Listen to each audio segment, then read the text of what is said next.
अस्सलाम वालेकुम प्यारे बच्चों, उम्मीद है कि आप खैरियत से होंगे। आज हम सुख्न उर्दू का सबक नंबर 25 हमारा परचम हमारा वकार का सवाल नंबर 1 करेंगे। बच्चों, सवाल नंबर 1 के आगाज़ से पहले मैं आपको बताती चलूँ कि हमने इस सबक में पढ़ा था कि आयमा और करीम दो बहन भाई हैं जो कि 14 अगस्त के मौके पर सहन में झंडियाँ लगा रहे हैं।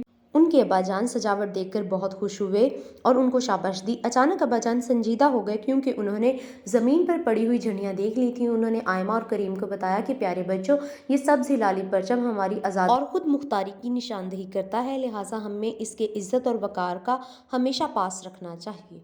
मश्की सवालात, सवालों के जवाबात लिखें। अलिफ, आयमा और करीम सहन में क्या कर रहे थे? प्यारे बच्चों, सबक के इस हिस्से में हमने पढ़ा है कि आयमा और करीम सहन में झंडियाँ लगा रहे थे।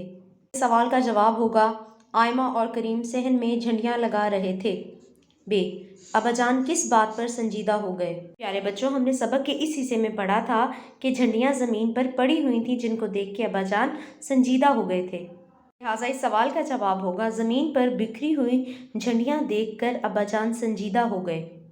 जीम, सब्ज़ हिलाली परचम में सब्ज़ रंग से क्या मुराद है? प्यारे बच्चों, हम जानते हैं कि सब्ज़ रंग से मुराद ये है कि इस मुल्क में बसने वाले लोगों में अक्सरियत मुसलमानों की है।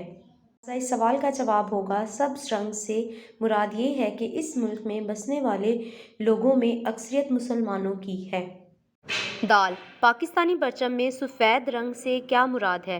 प्यारे बच्चों, हमने सबक के इस हिस्से में पढ़ा था सफ़ेद रंग से मुराद है कि यहाँ गैर मुस्लिम भी बसते हैं। लिहाजा इस सवाल का जवाब होगा पाकिस्तानी परचम में सफ़ेद रंग से मुराद है कि यहाँ गैर मुस्लिम भी बसते हैं। अरे बच्चों, हमारा आज का सबक यहाँ पर मुकम्मल हुआ। आप इन सवालों की मश्क करेंगे और इन्हें ज़हन नशीं करेंगे। तब तक के लिए अल्लाह हाफ़िज़, टेक केयर।